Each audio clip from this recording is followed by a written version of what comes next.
Olá, eu sou Daniel Mittelbach e você está assistindo ao Repercute Paraná, um programa de iniciativa da Central Única dos Trabalhadores para levar até sua casa aquilo que você não vê na programação convencional.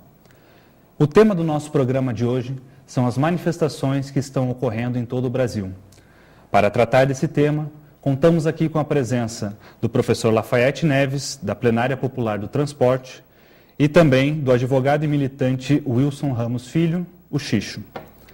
Bom, Xixo, Lafayette, obrigado pela presença de vocês aqui conosco.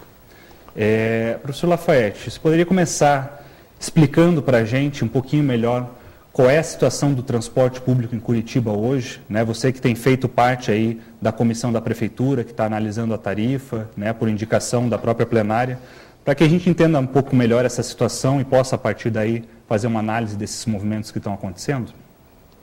É uma satisfação estar aqui a convite da CUT Paraná. De fato, a pauta da tarifa, ela é uma pauta que vinha acontecendo antes da eclosão desse movimento nacional tão forte. Nós já tínhamos constituído a plenária, porque o prefeito, logo após assumir, né, a prefeitura, Gustavo Frutti estava diante já das negociações entre empresários e trabalhadores e teria que arbitrar uma tarifa. E aí ele acabou arbitrando a tarifa em 2,85, sendo que, para que o telespectador entenda objetivamente, a tarifa é uma relação de gastos. Como se uma dona de casa tivesse R$2.000 para ir ao mercado e abastecer a sua família. Então ela faz a lista: arroz, feijão, alho, abobrinha, macarrão, carne. E ela soma ali, vai dar lá então R$2.000 mês. Então ela tem ali o gasto da família. Então a tarifa são os gastos, segundo os empresários, para remunerar o investimento dos empresários e deixar um lucro. Então, como é que se calcula a tarifa? Pega essa lista de gastos e divide pelo número de passageiros. Aí é a tarifa. A tarifa de Curitiba, ela foi então arbitrada pelo prefeito em 3,12, que é a chamada tarifa técnica, os gastos totais divididos pelo número de passageiros. Que não é o preço da passagem. Que não é o preço da passagem. Real, no caso. Seria o custo real. Daniel, é isso aí. E então ele arbitrou a tarifa técnica 3,12, porém tem os subsídios. Tem os subsídios, né, do governo federal, que acabou entrando depois, mas o governo estadual, porque é a RIT, a chamada Rede Integrada de Transporte, que envolve os municípios da região metropolitana, portanto, cabe ao governo do estado também dar a sua parte nisso aí, né? Porque senão Curitiba assume toda a despesa do sistema todo, não é justo. Correto. Então, com esse aporte de recursos do governo do estado, se chega então a esse valor, né?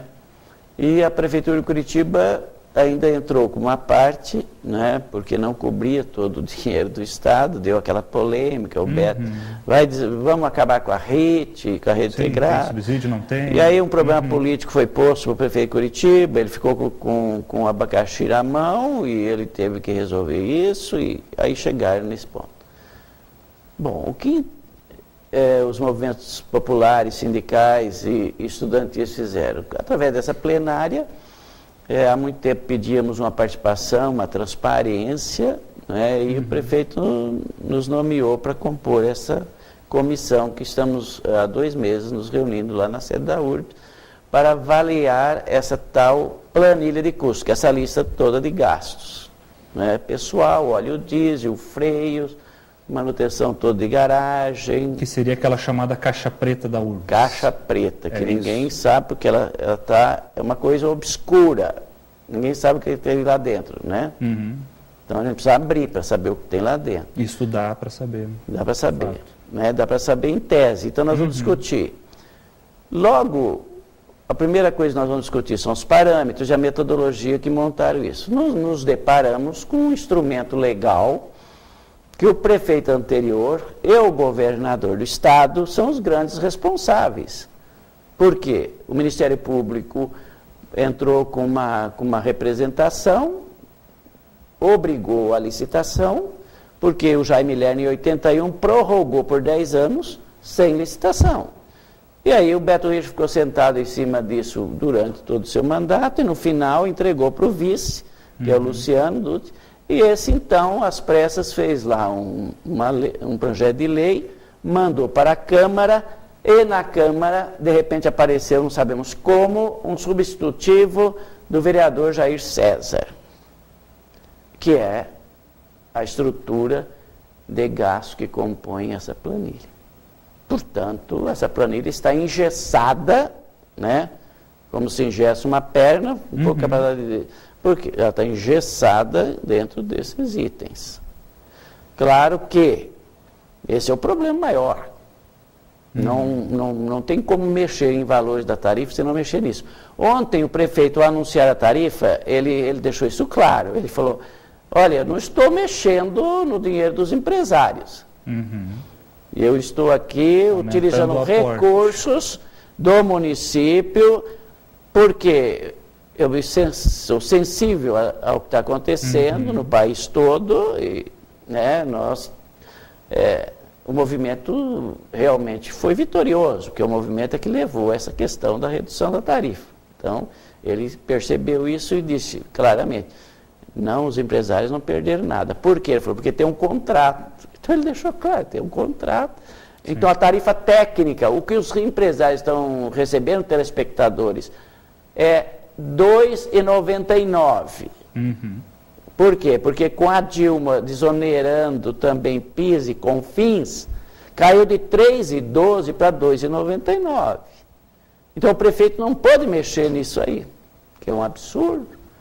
Porque tem um contrato. Quer dizer, o lucro dos empresários está mantido. 100 milhões. Reduz o preço, mas... 100 milhões de telespectadores por ano líquido. E tem coisa na planilha que nós já apresentamos na discussão e vai ao prefeito em relatório final, que eu não vou adiantar, não é? É que eles têm ainda o Prolabore, mais 1 milhão e tanto. Por quê? Tem empresário que tem 2 empresas, então ele tem Prolabore aqui na região metropolitana. Isso é custo. Nós vimos também na lista, né, coisas assim absurdas. Gratuidades, elas não são absurdas, elas são legais e legítimas, o movimento defende. Defende. Mas, vejam bem, quem anda de graça nos ônibus? Policiais militares. Todos os policiais militares, em tese, podem andar de graça nos ônibus. Né, em Curitiba e região metropolitana. E quem mais? Os policiais municipais. Guardas municipais. Guardas municipais. Telespectadores, prestem atenção. Quem mais, quando nós olhamos? Motoristas e cobradores. Os empresários não pagam. Quem paga as isenções? Nós, usuários. Nós, usuários.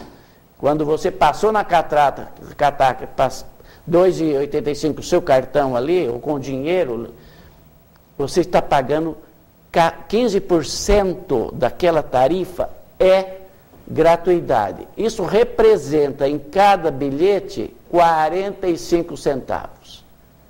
Portanto, se a gratuidade, que é legítima, nós sempre a defendemos, trabalhadores, todos têm direito, é legítima. Porém, quem está pagando é o usuário. Isso não é justo, não é justo. Então, nós já apontamos isso. Quem tem que pagar? Funcionários do Correio. Os Correios. É uma empresa brasileira de Correio, é uma empresa mista. Tem muito dinheiro. E não paga para os seus funcionários, seus trabalhadores. Né? Eles têm que usar os ônibus, porque não é justo que eles paguem o salário deles. Né? Então, tem que pagar. Quer dizer, os aposentados, né? Aqueles mais de terceira idade, né? Então, o que acontece? Eles têm passe também, né? Livre. Sim. Tá? Então, os idosos, eles têm passe, 1.800.000 bilhetes mês. 1.800.000 bilhetes mês. Sabe quanto dá o total de bilhetes mês? 3.600.000 bilhetes mês que os usuários que pagam estão pagando para os que, em tese, é gratuito. E quem concedeu não paga. Sim. Isso eu não conheço em lugar nenhum. Não conheço em lugar nenhum, porque isenção é federal. Se eu quero ir para Arapongas, eu já tenho a idade minha de 68 anos, eu posso ir para Arapongas, desde que eu tenha até 3 salários mínimos. Mas quem vai pagar a empresa de ônibus é quem me reserva o lugar, ninguém cobre. Entendi. Né? É isso, então tem Na problema. prática, então, assim, para as pessoas entenderem, é muito comum a gente ver isso, por exemplo, na iniciativa privada. O sujeito recebe seu salário, recebe o vale alimentação, recebe o vale transporte. Okay. É como se essa parte do vale transporte que a empresa paga, na verdade, são os usuários que estão pagando, né, para os policiais, para os cobradores e motoristas, né? Passe estudantil. Então, o próprio Estado, né, acaba também se desresponsabilizando dessa tarefa e acaba onerando ainda mais o sistema dessa forma também. Dessa forma. Quer dizer, o lucro dos empresários não é atingido com isso. Exatamente, Daniel, não é atingido por isso. Isso é um dos pontos. Agora, outro ponto que eu acho que poucos sabem. A moeda que faz todo esse cálculo chama-se moeda ônibus. Moeda ônibus. Tudo é calculado na chamada moeda ônibus. Quanto mais velha a frota, menor é o lucro. Porque esses ônibus já foram pagos, é chamada depreciação. Quem paga os ônibus também é o usuário. Cada bilhete tem um percentual que é para que se compre um ônibus novo. Portanto, quem compra ônibus novo é quem usa ônibus. Mas eles são das empresas. São das empresas. Elas pedem um empréstimo no BNDES, que é juros subsidiado, do governo federal. Tem anos e anos para pagar, mas quem está pagando é quem está usando os ônibus, está claro? Olha, há aí uma questão que também é escandalosa. O prefeito anterior, sem consultar ninguém, a sociedade, coloca um ônibus chamado Ebribus. Esse ônibus, ele é biocombustível, né? Ele é elétrico. Só que esse ônibus custa R$624 mil. R$604 mil. E ele transporta 26 passageiros sentados. E no total 50 passageiros dentro desse ônibus. O ônibus articulado, aquele grandão cheio de eixos, articulado, o bi é o maior, com 4, mas esse tem 3 eixos. Sim. Esse custa 583 mil. Custa menos do que o Ebribus. E carrega 250 passageiros. Como a moeda é moeda ônibus, é melhor comprar ônibus mais caros e trocar a frota de 7 em 7 anos. Eu estudo esse transporte de Curitiba desde 1980. Eram 15 famílias. Sim. Hoje são 6 famílias.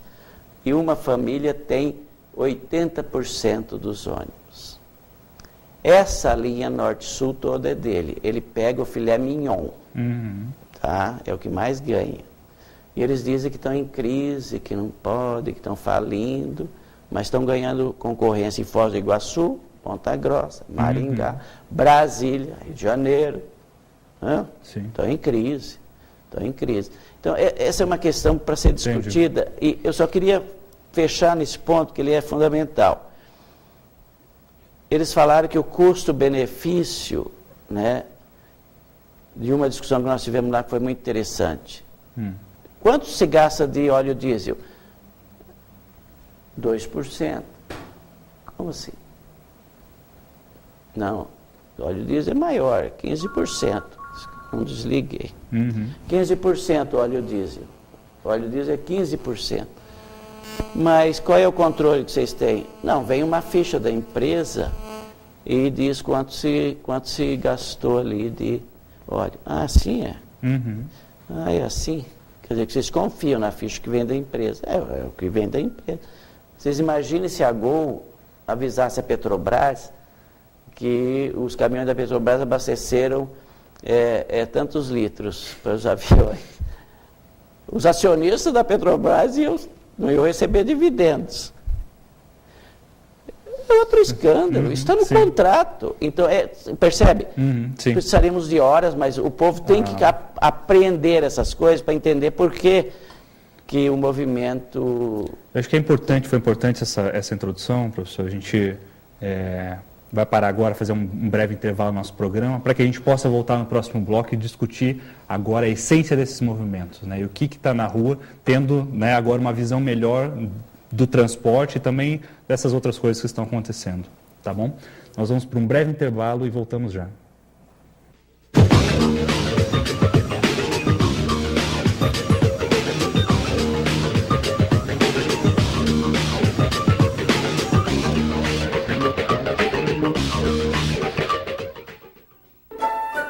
Ei, Coelho, vamos passear na floresta?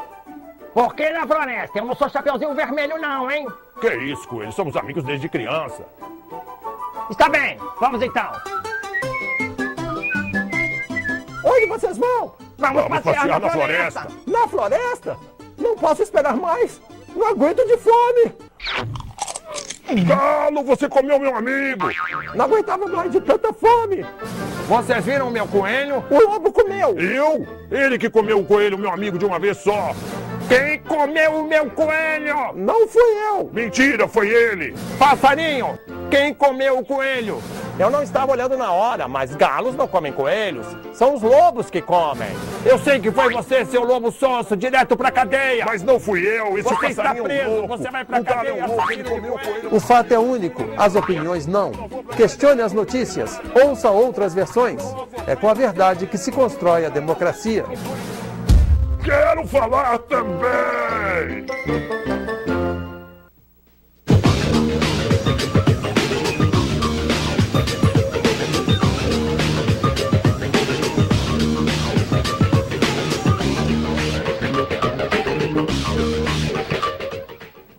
Olá, estamos de volta com o Repercute Paraná. Bom, Xixo, deixa eu falar um pouquinho contigo, né? A gente não falou no primeiro bloco, mas assim, você tem acompanhado também essas movimentações, né, as manifestações que estão acontecendo, tanto aqui em Curitiba, no resto do Brasil, e realmente é preocupante essa situação que o professor Lafayette colocou no primeiro bloco, da situação do transporte público aqui, mas a gente tem visto que esse movimento também, que, né, começou legitimamente com essa pauta, tem descambado para outras vertentes, né? Como é que você tem visto esse movimento hoje no Brasil? Bom, primeiro, obrigado pelo convite. É sempre uma honra estar podendo falar com trabalhadores e esse é o meio de comunicação da classe trabalhadora. Qualquer movimento social sempre conta com a simpatia do movimento sindical. Qualquer movimento sempre tem uma simpatia e que as pautas são interessantes. Do ponto de vista das administrações públicas, é muito correto o trabalho que o professor Lafayette tem feito e dos outros técnicos, onde é possível, onde há abertura institucional para isso, para questionar o valor do bilhete da passagem e, eventualmente, se for abusivo, exigir a redução. Todavia, essa pauta da redução do preço da passagem, nós temos que admitir, não é uma pauta propriamente dos trabalhadores. Os trabalhadores sempre tiveram pauta no sentido de melhorar a sua remuneração. Essa pauta da redução do preço das passagens é uma pauta que não é puramente classista. Ela tem outra característica. Por isso, ela nasce ou como uma pauta de uns setores que estejam à margem do mercado de trabalho, que precisam do transporte, não tem como lutar por melhores salários, ou por estudantes que não estão no mercado de trabalho, estão precariamente dentro do mercado de trabalho.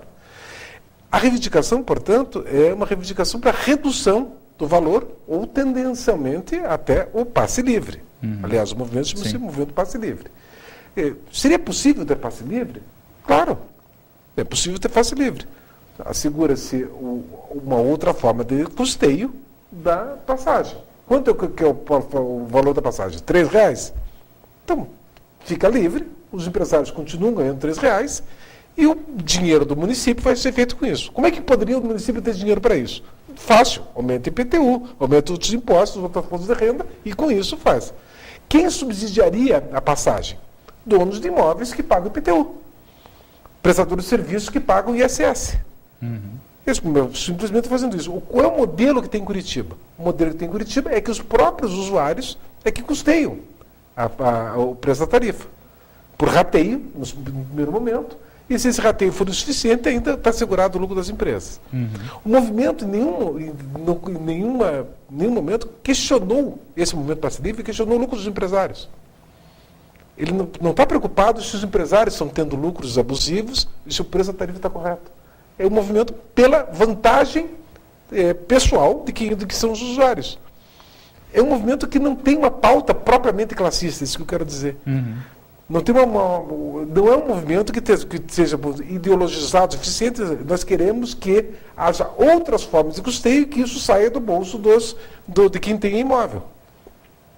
Simplesmente quer a redução. Bom, isso vai estabelecer. Agora foi feito todos os estudos, participando de todas as coisas, chegou-se a tarifa, a redução de 15 centavos. Sim. Qual é a primeira resposta ao movimento? Disseram que não podia baixar nada, agora baixou 15, agora queremos que baixe mais, queremos que baixe mais 10 centavos. E vamos continuar na luta para baixar mais 10 centavos.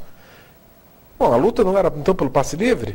Ou se chegar a 2,60, tá bom? Não, se baixar para 2,60 vai ser a luta para que seja zero.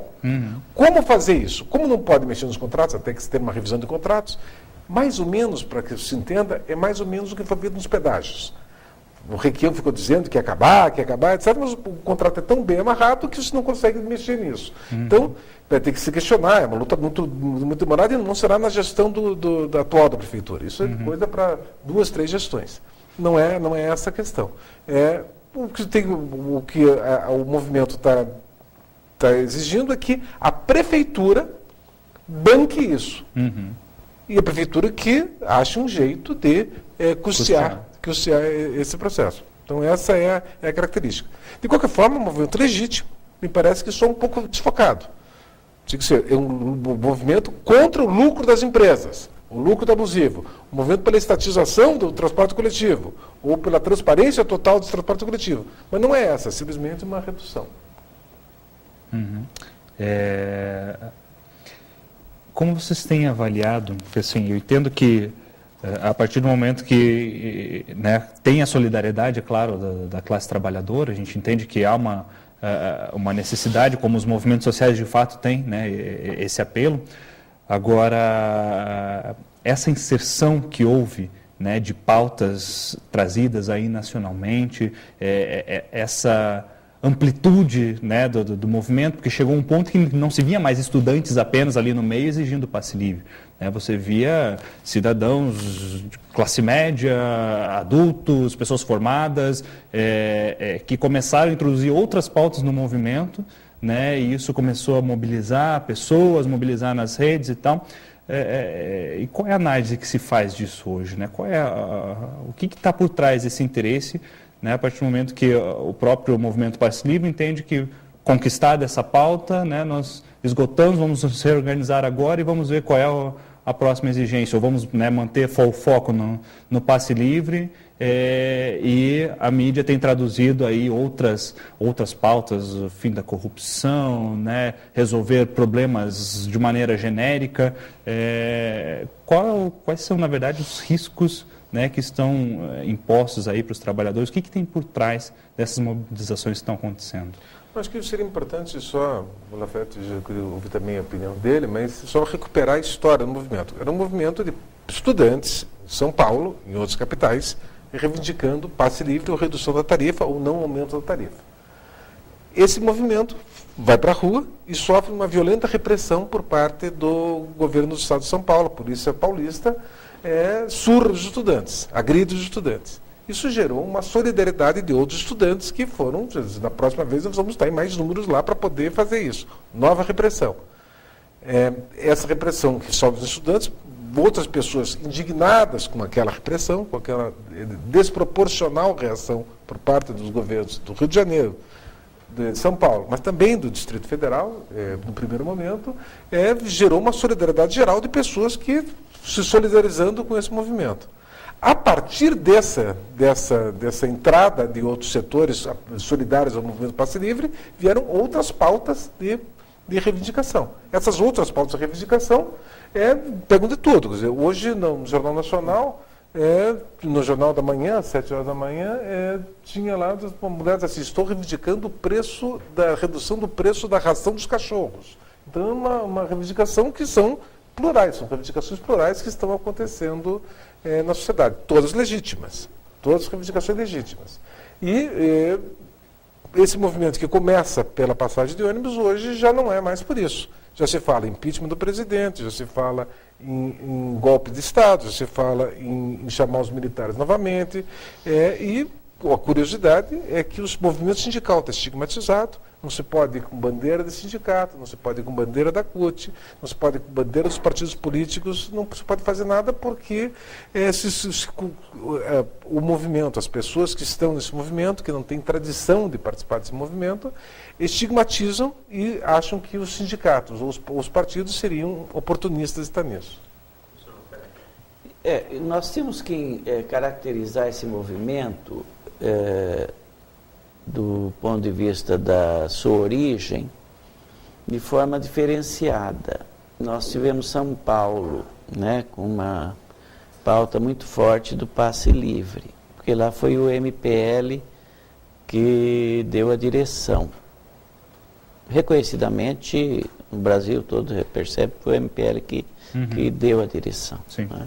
E hoje ele se retirou, inclusive, quando viu que desvirtuou o movimento, e ele achou que fugiram do objetivo primeiro desse movimento.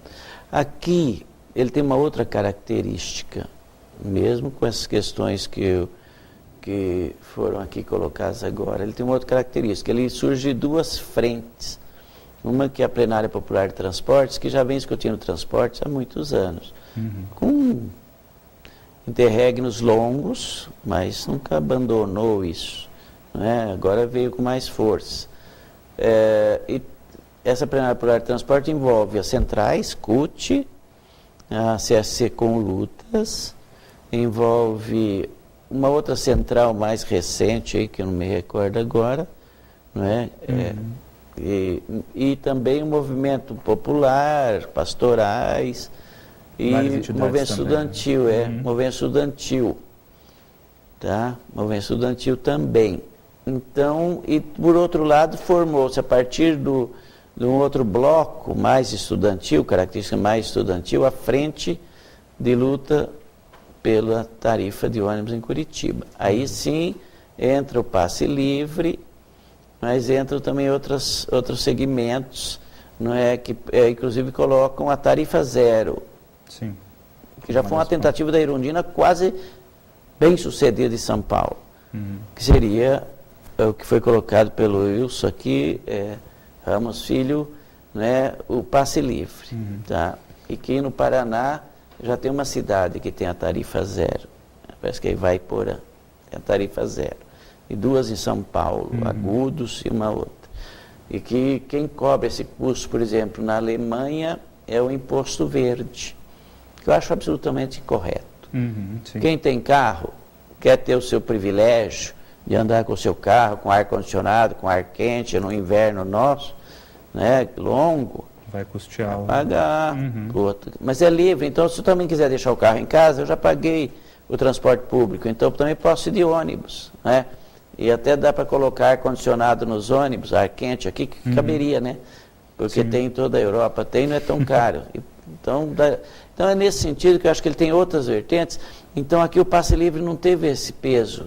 Ele é minoritário na defesa da bandeira. A bandeira foi redução mesmo. Aqui é bandeira vitoriosa, né? Foi a redução. Bom, professor Lafete, eu vou... né, parece que não passa, mas passa muito rápido essa meia hora de conversa. Mas eu queria agradecer aqui a presença de vocês, dizer que a gente vai retomar esse tema, né, já no próximo programa também, porque a gente precisa entender de fato, né, o que está acontecendo no nosso país nesse momento. Queria agradecer nesse primeiro momento esse esclarecimento que vocês deram e trouxeram aqui para a gente, e agradecer a vocês, telespectadores, e dizer aguardem o nosso próximo programa. Muito obrigado e até lá.